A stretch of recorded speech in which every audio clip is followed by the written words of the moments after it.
Oui, peut-être avant tout, recontextualiser les choses.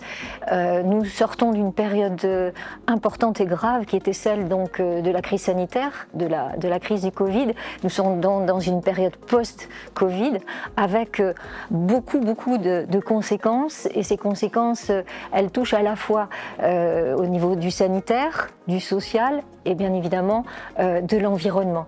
Et c'est dans ce contexte-là que nous allons parler de tourisme et que nous allons nous positionner, nous, territoire auviennois, pour à la fois tenir compte des conséquences du Covid et de cette envie nouvelle qu'a la population peut-être de se retrouver dans des territoires protégés, des territoires ouverts où on peut respirer et où on n'est pas dans ces enfermements que l'on a connus dans les grandes métropoles.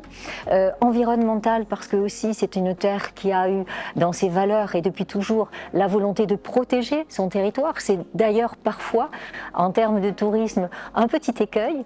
Et puis démocratique, sociale, c'est que nous sommes une terre qui est accessible quelque part, accessible au niveau, on le dit par exemple, de son habitat qui accueille des étudiants dans des bonnes conditions et beaucoup de critères, de valeurs que nous allons développer et mettre en valeur auprès de toutes celles et ceux qui ou connaissent notre territoire et souhaitent y revenir, soit ne le connaissent pas. Et voilà l'enjeu qui est le nôtre, c'est de les attirer, de les faire venir chez nous, au travers justement de ces valeurs, de ce tourisme made in Limousin, avec des particularités très fortes, c'est-à-dire le slow tourisme, ce tourisme doux, qui tient compte du respect de la nature que l'on foule, que l'on voit, que l'on découvre, de cette découverte au travers des plus de 4000 km de chemins de randonnée dont nous disposons, qui sont accessibles à pied, en randonnée, à vélo et puis aussi à cheval. En tout cas, on essaye de limiter le plus possible tout ce qui est motorisé et qui va perturber l'environnement, et on est plus justement sur ce respect. Et la notion de respect sur la terre auviennoise, la terre limousine, elle est très importante et elle relève aussi de notre histoire. Et je crois qu'on a tout intérêt, nous aujourd'hui, qui faisons la promotion de ce territoire, d'en faire une destination touristique avec comme socle très fort ces valeurs-là. Et on peut aussi mettre en valeur l'engagement de la collectivité départementale sur un certain nombre de domaines. C'est la découverte de plans d'eau de très grande qualité. Alors on a Saint-Pardoux qui est propriété du conseil départemental, mais on a aussi plus loin, et c'est pour dire que le touriste n'a pas de frontières et que par exemple le lac de Vassivière est à la fois auviennois et creusois, et qu'on se fait fort de aussi nous valoriser ce territoire au travers d'une structure que le département a créée qui s'appelle la Société publique locale tourisme, qui vient agréger l'ensemble des communautés de communes et de la communauté urbaine Limoges Métropole autour d'un même projet qui est celui de la valorisation de cette terre auviennoise, ouverte aux autres, attractive, respectueuse, avec des valeurs fortes que nous défendons, notamment le savoir-faire de notre terre. Vous savez, c'est très connu sur la porcelaine, sur le cuir, mais aussi la découverte de chemins très cachés où il fait bon de se rendre quand on est en famille avec des enfants. Vous savez, on met des petites caches et puis on découvre par exemple la tourbière des Doges qui est un territoire humide où des espèces rares se développent encore aujourd'hui. Donc, aujourd'hui, le terme pour moi de transition me paraît pas tout à fait adapté. La transition dans notre esprit, c'est un processus un peu long. Or aujourd'hui, il me semble que nous sommes dans l'urgence les uns et les autres, et l'urgence climatique, et puis aussi l'urgence au niveau de la protection sanitaire. Donc il faut que nous allions vite. C'est pour ça que le département de la Haute-Vienne a essayé d'agréger toutes ces forces et de les mutualiser pour qu'ensemble nous soyons plus forts. Vous savez bien, tout seul on va plus vite et ensemble on va beaucoup plus loin. Et donc cette SPL Tourisme qui a pris naissance il y a quelques mois a pour objet en fait de donner à la Haute-Vienne, ou ce territoire, la vraie marque de destination. Et donc il n'est moins question maintenant de pousser la destination que de faire venir les gens. Et donc, dans l'évolution de notre société, on voit bien que c'est un bouleversement aussi générationnel et que maintenant on a des jeunes qui vont beaucoup plus se renseigner au niveau de leur voyage sur des plateformes, sur le numérique. Et donc la SPL est en train de développer tout ça avec les réseaux sociaux, avec un site web très, très moderne, avec un plan marketing, avec une véritable volonté d'attirer les gens, mais toujours, et je pense que ça c'est important, sur un socle de valeurs qui nous est très cher. Et je pense que ça c'est notre identité propre, on la revendique, mais on ne veut pas s'enfermer, on veut s'ouvrir au monde avec vraiment cette idée que nous sommes une terre protégée, mais avec vraiment des pépites, avec vraiment des intérêts particuliers que les touristes pourront découvrir, et nous le souhaitons et nous les attendons avec plaisir. On est dans une ère qui va très vite. Les choses s'accélèrent tout le temps, ça bouge beaucoup, les choses évoluent et nous, les élus en charge de politique publique, on doit en permanence s'adapter aussi tout en gardant un cap et une vision pour notre territoire. Alors, plus particulièrement en matière touristique et plus particulièrement pour un territoire comme le nôtre, on a l'avant et l'après-Covid. Je crois que l'après-Covid, le Covid a été une chance, si on peut dire ça comme ça, pour un territoire comme celui-ci, qui nous l'a rendu un peu plus attractif et qui nous a permis aussi de mettre en avant tout ce côté nature, bien-être, qualité de l'eau, qualité de l'air, la ville aussi des 10 minutes, et tout cet intérêt, un peu le slow déplacement qui fait qu'on a vraiment une carte à jouer, et c'est là où notre politique publique prend vraiment de l'essence. Alors, nous, on travaille certes Limoges Métropole, mais aussi l'Office du tourisme, qui est le bras armé des politiques publiques à vocation touristique pour la communauté urbaine, a essayé de montrer et de développer en quoi on est vertueux au niveau de l'écologie, on est vertueux au niveau des déplacements doux, on est vertueux aussi en termes d'attractivité sur des logements qui seraient aussi un peu atypiques et puis immergés en pleine nature, parce que ce cadre-là, nous, on n'a pas besoin de l'imaginer, on l'a naturellement. Alors après, c'est pas un travail qu'on peut mener seul. Nous, c'est une vision qu'on peut avoir sur notre territoire. C'est des choses qu'on a envie de mettre en place.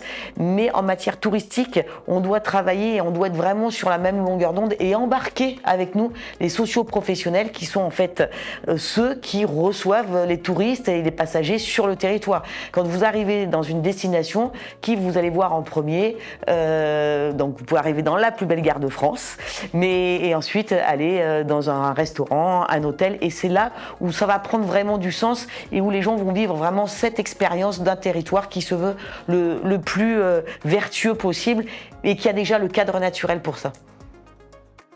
Le tourisme, pour moi, et d'ailleurs pour beaucoup de monde, c'est de l'économie résidentielle. Est-ce que Limoges a des atouts pour le tourisme ? Limoges a des atouts qui ont été inexploités pendant des décennies, voire plus d'un siècle et demi. Concernant le tourisme, ces atouts reposent sur quoi ? Ces atouts reposent sur son patrimoine, à la fois historique, mobilier et immobilier. Et donc, Ville d'Art et d'Histoire a été mise en valeur par mes prédécesseurs, et je dois rendre hommage à Louis Longequeux d'avoir protégé les vestiges de Saint-Martial que nous allons mettre en valeur dans le CIAP. Mais à côté, nous avons les arts du feu qui sont à la fois historiques et modernes. Lesquels arts du feu sont d'abord les vitraux, avec l'art du verre, puis l'émail, enamels, et enfin la porcelaine qui vient compléter un cycle des arts du feu de la céramique. Et aujourd'hui, Limoges est mondialement connue par ses arts du feu, sa porcelaine, bien sûr, mais elle a rayonné aussi, et l'exposition Chigot le montre, par les vitraux. Et quand vous allez à Montréal, vous regardez la cathédrale de Montréal, les vitraux sont des Chigot, made in Limoges. Et nous avons ce passé historique nous avons la visite de la ville, nous avons des tas de choses qui intéressent le tourisme. Alors maintenant, la ville est engagée dans le développement dit durable, la lutte contre le réchauffement climatique, avec la désimperméabilisation progressive, la végétalisation que l'on va développer, mais qui n'est pas si simple que ça à faire, l'amélioration des modes de circulation doux, de déplacement doux, les piétonisations que l'on met en place. Il ne faut quand même pas oublier aussi que nous avons peu de circulation véhicules à Limoges par rapport à ce que sont les grandes métropoles, et que surtout, nous avons classiquement beaucoup de gens qui viennent de la campagne pour venir chercher des services en ville, et que nous devons toujours penser à comment ces services peuvent être rendus pour qu'il n'y ait pas de rupture entre ceux qui habitent à la campagne et ceux qui habitent en ville. Et cela nous aide aussi à réfléchir à ceux qui habitent en ville et qui ne sont pas très riches, donc transport en commun, navettes gratuites adaptées avec la participation de la communauté urbaine. Et donc, mise en valeur de ce qui est la porcelaine, la céramique, les arts du feu à Limoges, à la fois dans la rue, c'est notre engagement auprès de l'UNESCO, et vous voyez qu'il y a de plus en plus de porcelaine dans la ville, mise en valeur de notre musée de la porcelaine, de notre école de la porcelaine, de nos créateurs de porcelaine, avec les ateliers par exemple à Landouge, l'atelier de coworking que nous allons bientôt ouvrir à Marceau.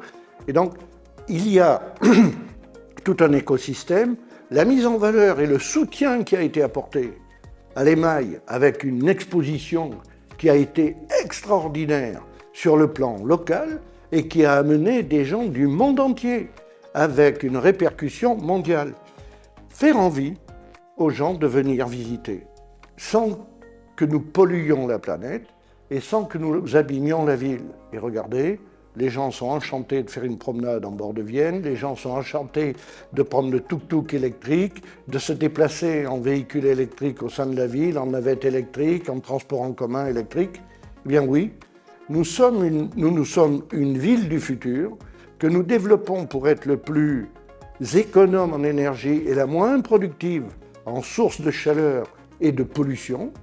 Et nous sommes, là pour le coup, dans un tourisme raisonné et durable. Alors nous sommes ici au cœur du Musée national Adrien Dubouché, qui est une institution au cœur de Limoges, capitale des arts du feu, connue à l'échelle internationale. Et ce musée conserve notamment la plus belle collection publique au monde de porcelaine de Limoges. Donc par définition, le musée justement est un facteur d'attractivité touristique et il est aussi le lieu de conservation et de diffusion de savoir-faire tout à fait exceptionnels qui ont vu le jour à Limoges et qui se sont épanouis depuis 2 siècles et demi maintenant.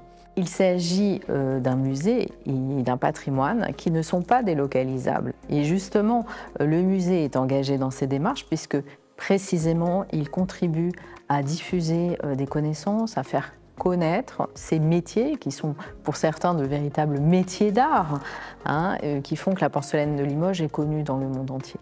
Nous travaillons également à l'accueil des publics et ça c'est un point fondamental je crois de cette transition touristique que nous observons aujourd'hui. Alors il faut savoir que le musée est engagé depuis longtemps dans ces démarches avant même la crise sanitaire et celle-ci a évidemment amplifié ce phénomène.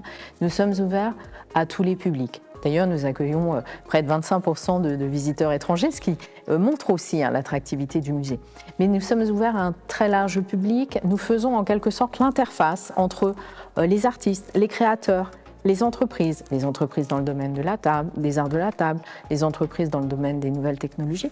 Nous faisons ce lien entre tout cet écosystème culturel et un très large public.